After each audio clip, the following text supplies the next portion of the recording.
Today, we're talking about the area of transmutation. And during Lent, which I had to go to the library and find out what the word Lent meant, because when I was growing up, I was in Catholic school, but I never understood it, except for I got to eat a lot more fish.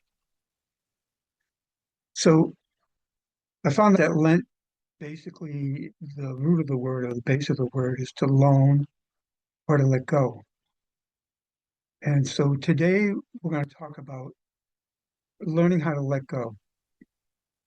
I will talk a lot about in the beginning what Lent is, how it works, letting go, transmutation, what it stands for, and talking a little bit on the esoteric side about Saint Germain, who was the original holder of that violet flame, which is, as far as frequency goes, is a frequency that helps us and assists us in letting go.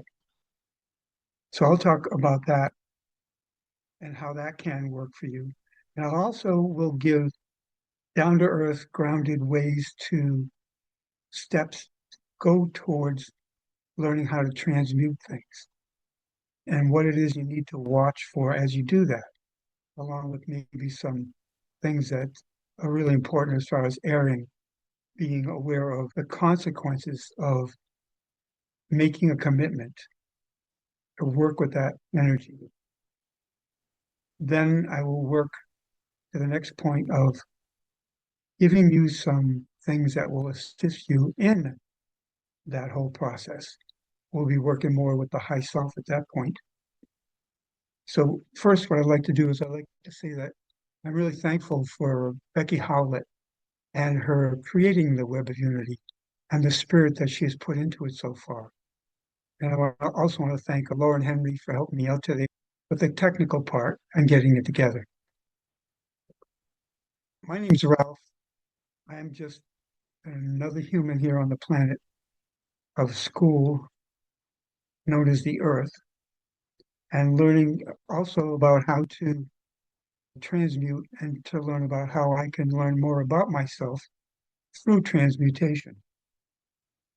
The word transmute actually means the trans stands for crossing over or distance or going somewhere. And the mutation just has to do with changing consciousness, changing things inwardly. And it will then support us in a sense of moving through what it is as far as a heavy type of energy which has taken over our consciousness in a lot of ways. So the thing here to remember is that as humans here on the planet, we all have that heavier, darker spots in our life. There's a point in time when we start to kind of reawake and say, well, how am I going to move out of the rest of this? How am I going to move out of this area of consciousness into a lighter way?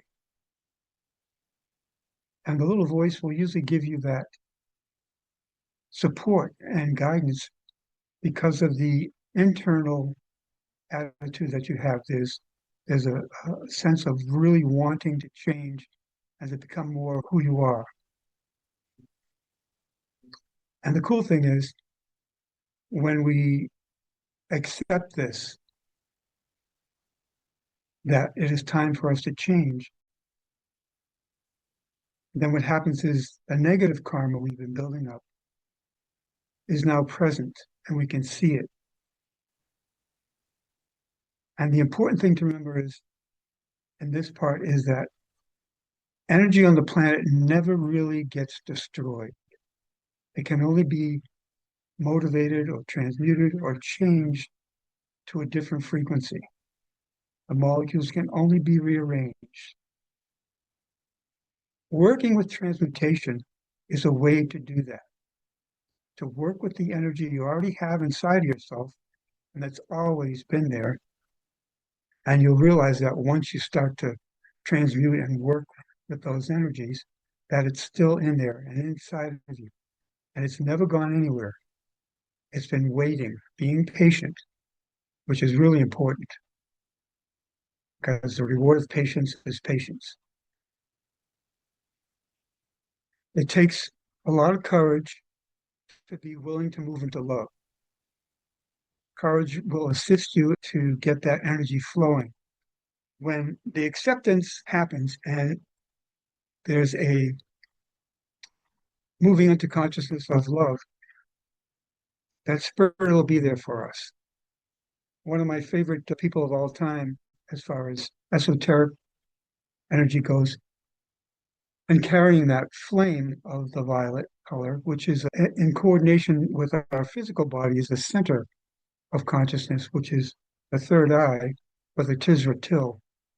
And this area here is where the consciousness of the Christ comes forward for us to utilize within our whole body.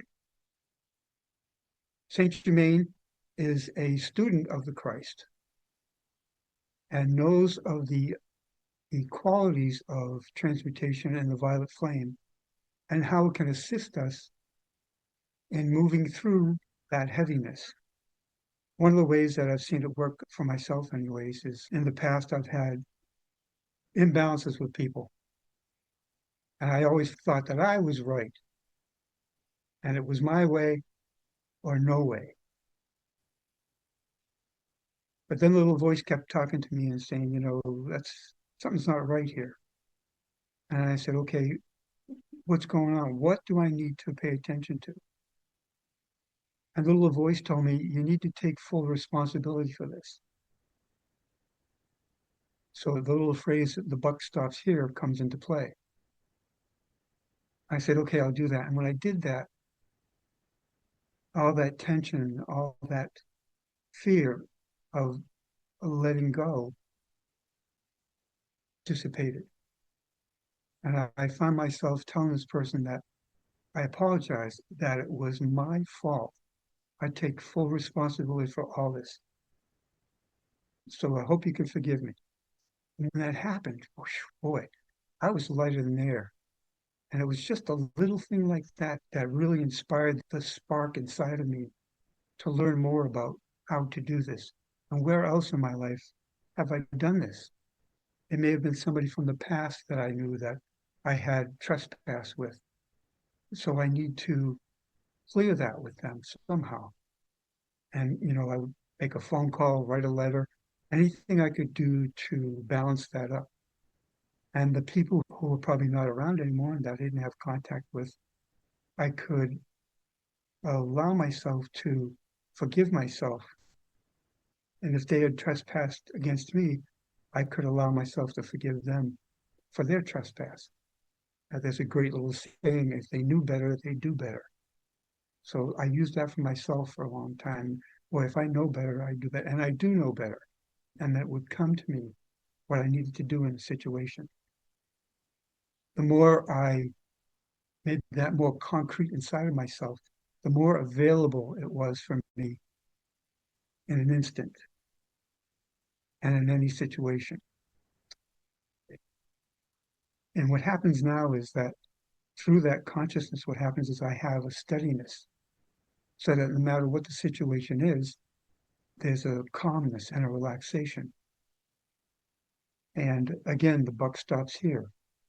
And usually in that kind of a situation where it might be a little bit heavier than others, if I'm patient and I just wait and listen, then that energy will dissipate from the other person and it'll be released. And then that whole situation now changes.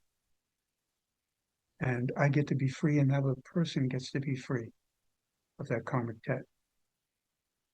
Since all frequencies have light and sound, that means there's vibration there. That means there's frequencies. That means there's a vibration that can make us feel more calm, make us feel more excited, whatever that may be.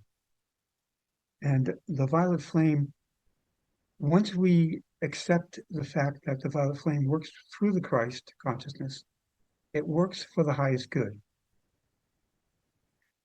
which means that, say we have some really rough spots inside of ourselves, and we accept the fact that spirit can get in there and assist us, it won't tear us up.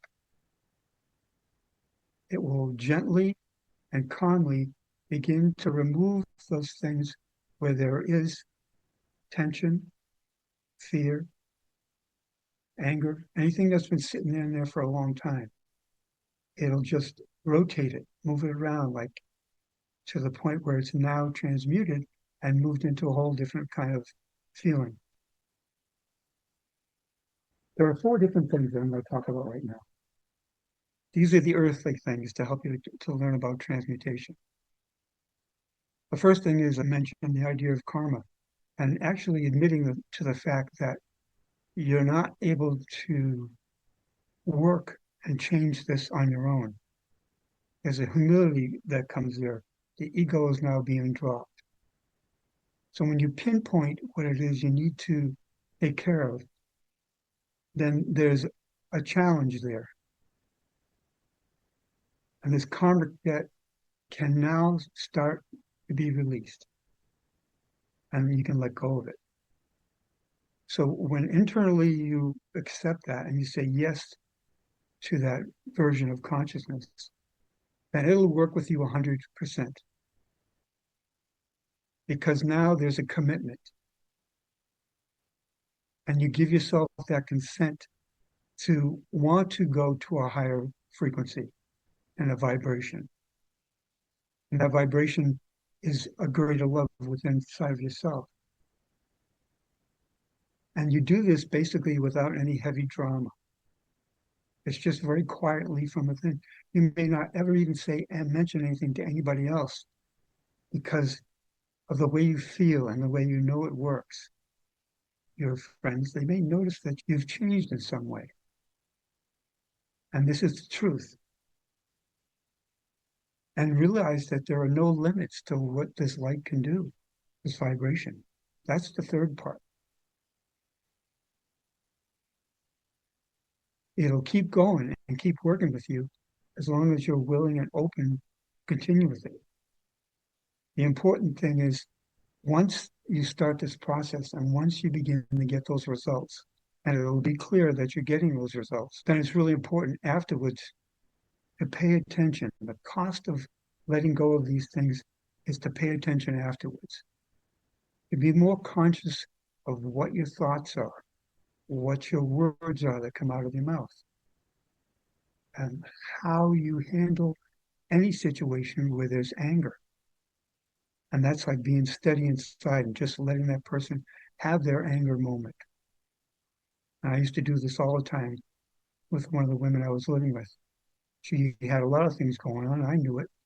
And there would be times she'd get so angry and she'd project it towards me. And I would just wait. And I would totally, from inside of myself, love and support her because I knew that she was having a hard time. And so she just went on and on. All of a sudden, things began to shift.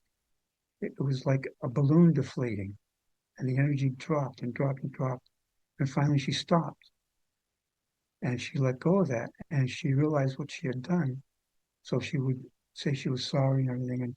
But I never really took it personally. I knew it was just her way of releasing what she knew how to release in that manner at that time. So things can change when you stand steady. So the important part is to be aware of that lightness that you have now. And it doesn't mean that you're not going to get upset here and there, or you're going to feel a lot of balance because maybe it's a rotten day or you've got some bad news. What it just means is that area of consciousness no longer has the same kind of hold on you as it did before. And as you continue to open yourself up, then what happens is the vibration goes up higher. It's like a beginner guitarist who can play a song and plays it really well. But somebody who's really practiced at it can play it with more of a passion and be able to create a greater consciousness about it and the tone. And that's what happens. You continue to spiral up in your consciousness to find yourself being elevated. So the important thing is to err on the side of caution when you decide to do something like this. Look and see if you can really handle that. If you're willing to stand there in that flame and that fire and has this karmic energy rearranged. Sometimes it could be really intense and you don't want to quit on it, but you haven't really totally fully committed. So be aware of inside of yourself that you're just willing to really let go of that. And when that happens, then that commitment level will bring you through that. And the intensity of it will begin to change you. And there may be times when you may be feeling like, wow, I just can't go out of the house today because I've been working through so much stuff. And that's okay. That's just part of the process. So moving forward to the next part, when we begin to do this, now there are times when spirit will come forward, and spirit can come forward to help us transmute certain things, and it can sometimes come through. It could be in a poem or a picture where spirit is actually there and present in that writing, or it could be music. There are lots of different ways that spirit can reach for us and can lift us. Or there may be more things that have more of a direct access to the higher self. And the high self is a mirror of our soul. When we as humans begin to let go of things and transmute them, we are reaching up. Our higher self will reach down to us and give us that support that we have needed for a long time. And as we continue to reach up, the high self will continue to support us. There are, like I said, certain things on the planet, certain materialistic things that can help us to lift up. And what I'm going to get into now is just reading some of these things that can actually, when we read them, then open up that channel. And I'll talk a little bit more what we can do once we get to that point where we start to open up. Lord, guide me to that pure light that is my essence. Let me feel it. Let me think it. Let me act it. Let me be it. Let my will be the will of God. Let my spiritual heart speak to all of mankind. Let my eyes speak understanding. Okay, here's the second part. My mind is a powerful river of thought moving onward towards God, undisturbed by the cross currents of illusion around me. My heart is open, loving unconditionally, untroubled by the daughters of Maya.